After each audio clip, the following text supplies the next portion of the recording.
Assalamualaikum warahmatullahi wabarakatuh. Salam Om Swastiastu, Namo Buddhaya, salam kebajikan.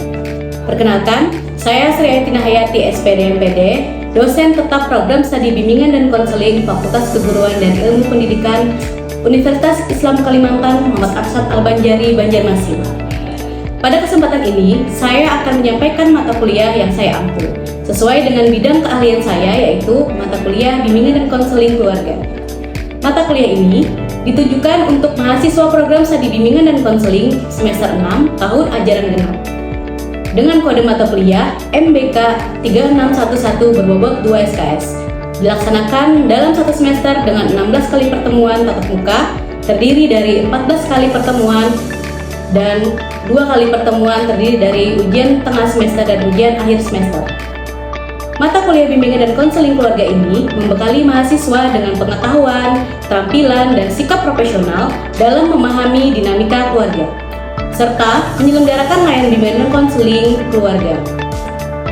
Mata kuliah ini mendukung pencapaian pembelajaran lulusan program studi, yaitu sikap 2, pengetahuan 2, keterampilan umum 1, keterampilan khusus 5, yang tertuang dalam rencana pembelajaran semester yang telah divalidasi oleh Ketua Program Studi Bimbingan dan Konseling. Adapun CPMK yang diharapkan pada mata kuliah ini, yang pertama, mahasiswa mampu menjelaskan konsep, hakikat, tujuan, prinsip, teori, struktur, fungsi tipologi, siklus kehidupan keluarga, serta pengembangan isu-isu kontemporer dan dalam bimbingan dan konseling keluarga berdasarkan perspektif ilmiah, budaya Indonesia, dan nilai-nilai Islam. 2. Mahasiswa mampu menganalisis dinamika, permasalahan, kebutuhan, serta faktor risiko dan faktor protektif dalam keluarga menggunakan pendekatan family system teori dan teori konseling keluarga lainnya. 3. Mahasiswa mampu melakukan asesmen keluarga menggunakan berbagai instrumen konseling keluarga secara etis dan profesional. 4. Mahasiswa mampu merancang program layanan bimbingan dan konseling keluarga berdasarkan hasil asesmen dengan mengintegrasikan teori budaya lokal dan nilai-nilai Islami. 5. Mahasiswa mampu mempraktikkan keterampilan dasar konseling keluarga melalui simulasi mikrokonseling sesuai dengan prinsip etika profesi. 6. Mahasiswa mampu menyelesaikan kasus-kasus keluarga melalui pendekatan CBL dan Problem Based Learning (PBL) secara logis, kritis, kolaboratif, dan bertanggung jawab. 7. Mahasiswa mampu mengintegrasikan nilai budaya Indonesia, kearifan lokal, dan nilai-nilai Islami dalam pelaksanaan layanan bimbingan dan konseling keluarga. 8. Mahasiswa mampu menunjukkan sikap profesional, etis, empatik, kolaboratif, serta bertanggung jawab dalam pelaksanaan layanan bimbingan dan konseling keluarga. 3 komponen utama dalam proses pembelajaran pada mata kuliah ini adalah delivery, interaction, dan assessment. Untuk delivery, saya menyampaikan pembelajaran melalui ceramah interaktif untuk membangun pemahaman konsep, dilanjutkan dengan diskusi kelompok, tanya jawab, dan presentasi. Sehingga mahasiswa mampu mengaitkan konsep dengan penerapannya dalam pembelajaran bimbingan dan konseling keluarga. Asesmen pendukung yang digunakan di dalam pembelajaran berupa perancangan dan pelaksanaan intervensi konseling keluarga. Mata kuliah ini melibatkan interaksi dua arah antara dosen dan mahasiswa dengan ceramah interaktif, diskusi kelompok, presentasi, tanya jawab. Dengan kegiatan ini diharapkan dapat mendorong kemampuan berpikir kritis, komunikasi, dan kolaborasi bagi mahasiswa sehingga mahasiswa mendapatkan pengalaman belajar yang mendalam dan juga bermakna. Asesmen yang saya lakukan dalam mata kuliah ini mencakup genogram, ekomap, wawancara, dan observasi, serta perancangan dan pelaksanaan intervensi konseling keluarga yang tertuang dalam RPS. Sedangkan untuk asesmen sumatif dilakukan pada saat ujian tengah semester dan ujian akhir semester. Model pembelajaran yang digunakan dalam mata kuliah ini adalah Case-Based Learning atau CBL, Problem Based Learning (PBL), dan Project Based Learning (PJBL). Adapun metode pembelajaran yang digunakan seperti ceramah interaktif, diskusi kelas, tanya jawab, demonstrasi, role play, dan mikrokonseling. Referensi yang saya gunakan ada berbagai macam buku karya para ahli dan artikel jurnal bereputasi, serta saya juga mengintegrasikan hasil penelitian, pengabdian, dan buku referensi sebagai referensi tambahan untuk menguatkan pemahaman mahasiswa. Baik, berikut adalah video pembelajaran untuk mata kuliah bimbingan dan konseling keluarga. Program studi bimbingan dan konseling pada materi pertemuan kedua, yaitu konsep keluarga dan fungsi keluarga. Silahkan menyaksikan. Bismillahirrahmanirrahim. Assalamualaikum warahmatullahi wabarakatuh. Waalaikumsalam warahmatullahi wabarakatuh. Selamat siang. Salam sejahtera untuk kita semua. Baik ya, hari ini kita ada pada di pertemuan kedua, yang mana kemarin di pertemuan pertama kemarin kita sudah membahas mengenai kontrak perkuliahan dan apa saja sih dari mata kuliah bimbingan konseling keluarga tersebut. Nah, jadi sebelum pembahasan ini akan kita lanjutkan, maka dari itu kita berdoa dulu sesuai dengan agama kita masing-masing. Oke, berdoa selesai. Mungkin saya akan mengabsen dulu. Di sini kira-kira ada yang tidak hadir? Lengkap semua. Oke, lengkap semua ya. Baik. Tentang mata kuliah. Karena ini mata kuliah bimbingan konseling keluarga dan dosen pengampunya Ibu sendiri, Sriayantina Hayati. Di sini alokasi waktu perkuliahan kita 2 kali 50 menit atau dengan 100 menit. Untuk metode pelajarannya kita menggunakan CBL, diskusi kelompok, presentasi, dan refleksi. Yang pertama adalah menjelaskan konsep keluarga sebagai suatu sistem. Yang kedua, mendeskripsikan karakteristik dan bentuk-bentuk keluarga. Yang ketiga, menganalisis fungsi keluarga berdasarkan teori dan kebijakan nasional.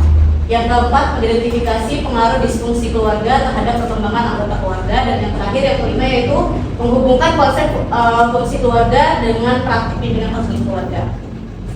Adapun sub CPNK-nya, di sini diharapkan kalian mampu menguraikan pengertian dari konseling keluarga menurut para ahli. Yang kedua, menjelaskan karakteristik keluarga sebagai sistem yang dinamis. Yang ketiga, mengidentifikasi bentuk keluarga dalam masyarakat modern. Yang keempat, menganalisis 8 fungsi keluarga menurut BKKBN. Yang kelima, menjelaskan fungsi keluarga menurut Friedman. Yang keenam, menganalisis kasus disfungsi keluarga menggunakan pendekatan sistem keluarga. Dan yang ketujuh, menyusun alternatif layanan bimbingan konseling keluarga berdasarkan dari hasil analisis kasus. Nah, di sini dapat dilihat bahwa ada penilaian di dalam pertemuan kali ini. Yang pertama itu adalah identifikasi masalah. Nanti kalian akan mengidentifikasi masalah dengan bobot nilai yaitu 30%, analisis teorinya dengan 40%, solusi yang diusulkan 20%, dan keaktifan kalian 10%. Nah, jadi Bu harap kalian pada pertemuan kali ini agar bisa dengan baik apa yang akan disampaikan. Sebelum kita memasuki materi, di sini Ibu ada ice breaking dulu, yang mana tadi ada sticky note yang Ibu kasih. Tolong silahkan kalian tuliskan satu kata untuk keluarga.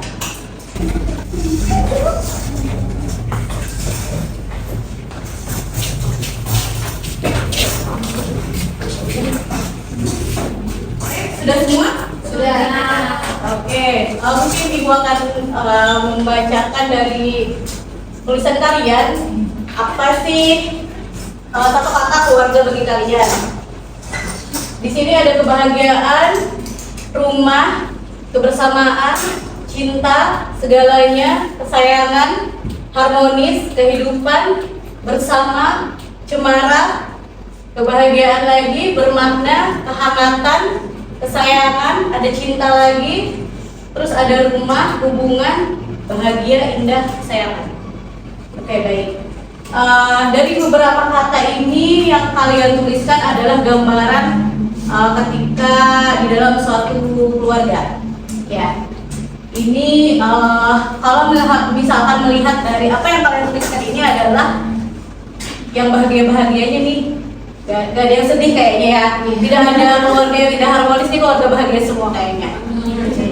Oke, lanjut. Nah, di sini ada pengertian keluarga. Pengertian keluarga di sini ada 5 perspektif pengertian keluarga, yang mana yang pertama itu adalah berdasarkan dari perspektif sosiologi. Di sini perspektif sosiologi menurut perspektif psikologi adalah perspektif family system, perspektif bimbingan konseling, perspektif kebijakan nasional. Di sini menurut Undang-Undang Republik Indonesia Nomor 52 Tahun 2009 tentang perkembangan kependudukan dan pembangunan keluarga. Di sini keluarga adalah unit terkecil dalam masyarakat yang terdiri dari suami istri dan anaknya, ayah dan anaknya, ibu dan anaknya, atau keluarga sedara dalam garis lurus di atas maupun ke bawah sampai derajat tertentu. Nah, terus keluarga sedara kira-kira apa kalau keluarga sedara? Saudari ayah, ada tadi? Yang sedara, misalkan nih orang tua kamu menikah pertama dulu, punya anak kamu, terus mereka bercerai, menikah lagi dengan ibunya ini, terus melahirkan anak. Ayahnya kan punya anak dari dua ibu yang berbeda, nah itu saudara. Terus maupun yang lainnya, kan kadang-kadang ada juga kan ibu yang menikah mungkin berapa kali, terus punya anak dengan bapak yang lainnya. Nah, itu maksudnya. Oke, lanjut. Di sini ada karakteristik keluarga yang menurut Glading itu ada 6. Yang pertama adalah merupakan suatu sistem yang saling bergantung. Yang kedua memiliki struktur dan pembagian peran. Yang ketiga memiliki pola komunikasi tertentu. Yang keempat memiliki aturan dan norma yang disepakati. Yang kelima mengalami perubahan sesuai tahap perkembangan keluarga. Dan keenam dipengaruhi oleh lingkungan sosial, budaya, ekonomi, dan teknologi. Nah, di dalam karakteristik keluarga ini, kira-kira ada nggak terjadi di dalam keluarga kalian? Ada di nomor berapa? Saling bergantung. Saling bergantungnya bagaimana? Ya? Kayak kita saling bergantung dengan orang tua, misalnya kayak kita butuh perannya ayah atau orang tua memberi uang dengan anaknya. Oke. Orang tua memberikan kebutuhan dari ekonominya ke anaknya. Oke. Yang lain ada lagi? Ada yang nomor berapa? Dua ada? Empat ada? Kesemuanya ada? Ya, karena di dalam keluarga itu memang harus ada yang seperti ini. Kalau misalkan ada terjadinya ketimpangan atau mungkin ada kemerosotan dari 6 ini, berarti ada sesuatu yang bermasalah di dalam keluarganya. Oke, next.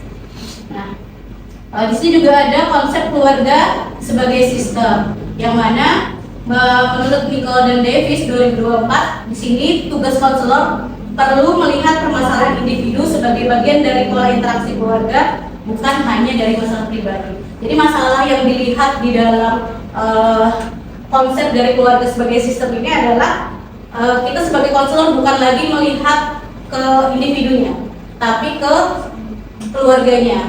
Jadi semua yang ada di dalam keluarga itu yang kita lihat, tidak melihat dari satu sisi saja. Seperti itu. Nah, di sini yang pertama itu adalah prinsipnya saling ketergantungan. Bener kan? Di dalam keluarga kita saling ketergantungan. Terus juga di dalam keluarga itu ada batasan-batasan. Ya.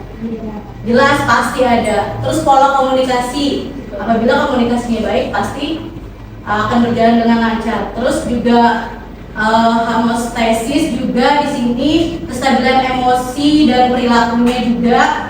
Terus differentiation of self, di sini tindakan membedakan suatu pikiran dan perasaan. Nah, di sini maksudnya ketika kita ingin melakukan, kita harusnya melakukan tindakan sesuatu yang kita harus bertemu dengan ayah.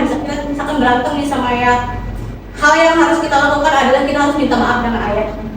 Walaupun misalkan salahnya di ayah, tapi kita tetap harus harus patuh dengan ayah. Jadi tidak istilahnya itu jangan melakukan hal itu sesuatu itu dengan egonya kita. Karena kadang egonya kita itu bisa jadi ego yang salah. Karena misalkan ayah salah, tapi namanya kita anak pasti minta maaf sama orang tua. Gitu. Terus yang terakhir adalah hubungan emosional. Nah, hubungan emosional ini yang biasanya yang paling riskan. Karena kalau misalkan di dalam suatu keluarga itu emosinya tinggi semua, otomatis akan berbenturan. Jadi sebagaimana kita bisa membuat keluarga itu baik, ya emosinya harus dijaga. Jadi kalau misalkan ada yang emosinya tinggi, yang satunya mendinginkan. Terus di sini ada juga konsep keluarga dalam perspektif ketahanan keluarga. Dalam perspektif ketahanan keluarga ini, di sini melalui 3 komponen utamanya dibangun, yaitu sistem keyakinan keluarga, yang kedua pola organisasi keluarga, 3 komunikasi dan pemulihan masalah. Nah, dari beberapa konsep yang tadi itu kurang lebih sama saja. Nah, di sini ada bentuk-bentuk keluarga. Kalian ada di bentuk keluarga yang mana? Keluarga inti. Keluarga inti. Ada yang keluarga besar. Ada campuran. Ada yang keluarga campuran. Keluarga orang tua tunggal. Ada. Nah, jadi dapat kita lihat ya bahwa bentuk-bentuk keluarga ini ada 8 bentuk. Yang mana keluarga inti di sini terdiri dari ayah, ibu, dan anak tinggal dalam satu rumah. Terus hubungannya lebih intens dan dekat. Ini keluarga inti. Kalau keluarga besar, dia terdiri dari 2 generasi. Nah, generasi dari kakek nenek dan ibu ayah, ada anaknya juga. Ini ada kakek nenek, paman, bibi, kerabat. Di sini saling membantu dan mendukung. Terus keluarga orang tua tunggal, seperti tadi kita sebutkan di awal, ada ayah dan ibu yang single parent. Karena apa? Karena terjadinya perceraian atau kematian. Perceraian ada 2, perceraian hidup dan perceraian mati. Keluarga campuran di sini terbentuk dari pernikahan kembali tadi, seperti yang kita lihat tadi. Ada pernikahan kembali, terus juga ada anak dari pasangan yang sebelumnya. Kalau keluarga tanpa anak, baik, ada juga yang mau keluarga tanpa anak. Ya, ada yang mau karena disengaja, ada juga yang memang takdirnya mungkin masih belum punya anak. Terus keluarga adopsi, mereka mengadopsi keluarga adopsi di sini mereka yang tidak memiliki anak lalu mengadopsi anak, tapi secara legal. Terus keluarga dengan orang tua bekerja, ada nggak kalian keluarga orang tua yang bekerja dua-duanya? Ada ya. Di sini suami istri sama-sama bekerja, pengasuhan anak dilakukan bersama, terus membutuhkan manajemen waktu yang baik. Dan yang terakhir adalah keluarga lansia. Di sini keluarga utama lansia bisa tinggal sendiri bersama anak, menghadapi perubahan fisik dan psikologis. Cuman kalau saat ini kan banyak nih orang tua yang ditelantarkan anaknya dan dimasukkan ke panti. Terus lanjut, 8 fungsi keluarga menurut BKKBN. Yang pertama adalah fungsi keagamaan, yang kedua fungsi reproduksi, yang ketiga fungsi sosial budaya, yang keempat fungsi sosialisasi dan pendidikan, yang kelima fungsi cinta kasih, yang keenam fungsi ekonomi, yang ketujuh fungsi perlindungan, yang kedelapan fungsi pembinaan lingkungan. Nah, apabila dari kedelapan fungsi ini 2 aja tidak ada di dalam keluarga, jadinya gimana? Misalkan nih, tidak ada fungsi cinta kasihnya, terus sudah tidak ada cinta kasih, tidak ada fungsi ekonominya lagi. Itu kacau. Hancur. Karena apa? Karena apabila ini kata orang ya, apabila tidak ada uang, tidak ada cinta. Benar nggak tuh? Benar. Seperti itu. Tidak ada uang, apa tidak disayang? Kalau ada uang, disayang. juga. Kalau ada uang, adek diselingkuhin. Oke, lanjut. Nah, di sini ada 5 fungsi keluarga juga menurut Bitman. Yang pertama yaitu adalah fungsi afektif, yang kedua fungsi reproduksi, yang ketiga fungsi sosialisasi, yang keempat fungsi ekonomi, yang kelima fungsi perawatan kesehatan. Nah, dari 2 fungsi keluarga ini tadi yang ditetapkan dari BKKBN dan Bitman ini ada 5 fungsi itu kurang lebih sama karena pada intinya di dalam keluarga itu memang harus ada saling ketergantungan antara fungsi-fungsi tersebut. Boleh dipersilakan apabila ada yang mau ditanyakan mengenai beberapa materi yang sudah Ibu jelaskan tadi. Yang mau bertanya silakan angkat tangan. Oke, baik. Assalamualaikum warahmatullahi wabarakatuh. Waalaikumsalam warahmatullahi wabarakatuh. Perkenalkan, nama saya Anissa Fajrina Asyura. Izin untuk bertanya, Bu. Tadi kan ada di slide sebelumnya itu di variation of self itu kata Ibu contohnya ketika orang tua atau anak itu ketika misalnya contoh kasusnya itu ayahnya padahal salah, tapi sebagai anak ya menghormati orang tua jadinya dia yang minta maaf gitu. Berarti apakah memang dinormalisasikan bahwa sesalah apapun orang tua itu memang anak yang harus minta maaf, padahal kan harusnya kita nggak boleh ya normalisasikan hal yang salah itu, karena kan nanti jadi akan jadi budaya ke depannya. Jadi kan fungsi keluarga itu untuk ruang aman, perlindungan. Apakah ketika hal itu dijadikan budaya, fungsi aman dan perlindungan itu jadinya tidak ada dalam keluarga tersebut? Oke, baik, bisa ditanya. Oke, sangat bagus sekali ya pertanyaannya dari Isa. Di sini seperti yang dijelaskan tadi, memang tidak ada normalisasi ketika ayah itu berbuat salah, tapi anaknya minta maaf. Dilihat lagi dari proses permasalahannya. Apakah memang permasalahannya ini termasuk permasalahan yang beratkah, yang sedang atau yang ringan? Tapi kalau misalkan di dalam Islam itu, ketika mungkin ayah ada melakukan kesalahan, tapi kesalahannya mungkin tidak disengaja atau mungkin ayahnya tidak lupa dengan apa yang dia lakukan adalah itu sebuah kesalahan. Jadi seorang anak itu boleh saja dia minta maaf ke orang tua, tapi tetap ketika anak itu minta maaf, masalahnya nggak selesai. Tetap anak istilahnya menghormati orang tua. Kita tidak bisa menormalisasikan misalkan anak itu harus walaupun salah ayah yang sangat besar, anak yang harus minta maaf. Atau misalkan kayak contoh kasusnya nih, ada seorang ayah tega menyetubuhi anaknya, terus anaknya minta maaf. Itu tidak mungkin, karena ayahnya sudah merusak martabat ayahnya dan merusak perlindungan anaknya. Itu harus dihukum sesuai dengan hukuman. Tapi walaupun misalkan karena banyak ya, apalagi kasus di Banjarmasin ini banyak sekali yang terjadi hal seperti itu, tetap salahnya ayah ya memang salah, dan ketika permasalahan seperti itu ayah harus dihukum.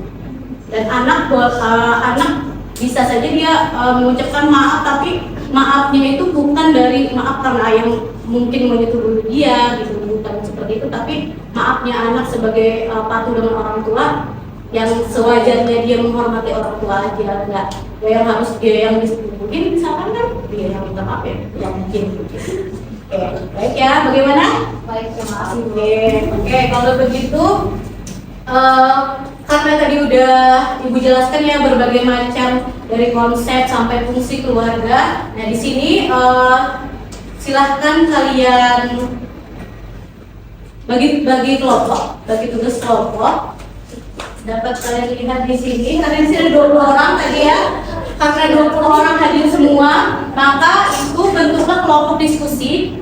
Kalau 20 berarti bikin 4 kelompok aja, jadi berlima. Bikin 4 kelompok diskusi dengan waktu 20 menit. Untuk lembar analisis yang di sini, silakan kalian isi hasil analisis masalah utamanya apa, fungsi keluarga yang terganggunya itu apa, dampak terhadap anaknya apa, alternatif intervensinya kira-kira apa?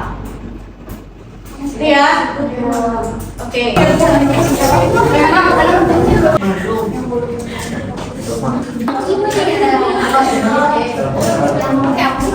Oke, baik, karena Ibu rasa waktunya sudah habis, sudah 20 menit waktu kalian untuk mengerjakan studi kasus yang ada di sini. Jadi ini ada 4 kelompok. Kira-kira kelompok mana dulu nih yang mau memaparkan hasil dari diskusi studi kasusnya? Boleh angkat tangan? Oh, oke. Persilakan. Berarti nanti kalian maju ke depan ya. Iya. Oke, dipersilakan. Berikut hasil analisis kasus menurut kelompok kami. Yang pertama yaitu masalah utama, yang mana pastinya sesuai dengan bacaan studi kasus di atas, yaitu perceraian kedua orang tua. Kedua, fungsi keluarga yang terganggu menurut kami. Yang pertama, fungsi ekonomi. Kedua, fungsi cinta kasih. Ketiga, fungsi sosial budaya. Keempat, fungsi perlindungan. Dan kelima, fungsi sosialisasi dan pendidikan. Ketiga, dampak terhadap anak menurut kami. Yang pertama adalah pendiam, menarik diri dari lingkungan, dan akademiknya menurun. Terakhir, penanganan jika kasus di atas menjelaskan bahwa bercerai mati. Pertama, kami akan melakukan home visit sebagai guru BK. Kedua, pendalaman psikologis anak, yaitu menggunakan konseling individual. Lalu kerjasama dengan wali kelas yang memantau perkembangan anak setiap hari di kelasnya. Terakhir, dilakukan konseling keluarga bersama nenek dan anaknya. Lalu jika bercerai hidup, yang akan dilakukan adalah pertama konseling keluarga bersama orang tua dan anak, terus pendalaman anak dengan konseling individual, lalu kerjasama dengan wali kelas, serta meminta bantuan kepada teman-teman untuk memantau perkembangan anak tersebut. Terakhir, melaksanakan konseling keluarga bersama orang tua dan anak kembali. Sekian dari kami, terima kasih. Wassalamualaikum warahmatullahi wabarakatuh. Waalaikumsalam warahmatullahi wabarakatuh. Tadi sudah pembahasan dari beberapa kelompok. Jadi untuk selanjutnya adalah refleksi. Nah, di sini sebelum berakhirnya perkuliahan hari ini, silakan kalian menjawab dari refleksi yang ada di sini. Boleh jawabannya nanti kerjakan di rumah dan dibawa kembali pada pertemuan ketiga nanti. Refleksinya adalah, menurut kalian fungsi keluarga manakah yang paling berpengaruh terhadap perkembangan remaja? Dijelaskan sesuai dengan alasan kalian. Oke, gitu ya. Sampai pada ujung kegiatan perkuliahan hari ini, sebelum Ibu akhiri, semoga apa yang kita pelajari hari ini bermanfaat bagi kalian nanti dan ilmunya berkah. Apabila Ibu ada salah kata, Ibu mohon maaf. Sebelum kita tutup, sebaiknya kita mengucapkan hamdalah. Assalamualaikum warahmatullahi wabarakatuh. Waalaikumsalam warahmatullahi wabarakatuh. Terima kasih. Sekian video rekaman proses pembelajaran untuk mata kuliah Bimbingan dan Konseling Keluarga, Program Studi Bimbingan dan Konseling, Fakultas Keguruan dan Ilmu Pendidikan, Universitas Islam Kalimantan Muhammad Arsyad Al-Banjari. Video ini digunakan sebagai salah satu syarat penyusunan dokumen pernyataan diri dosen dalam unjuk kerja Tridharma Perguruan Tinggi atau PDD UKTPT Sertifikasi Dosen Gelombang 1 tahun 2026. Semoga dengan adanya video ini bisa menjadikan pertimbangan yang baik dalam proses penilaian sertifikasi dosen gelombang 1 tahun 2026. Akhir kata, saya ucapkan terima kasih. Wassalamualaikum warahmatullahi wabarakatuh.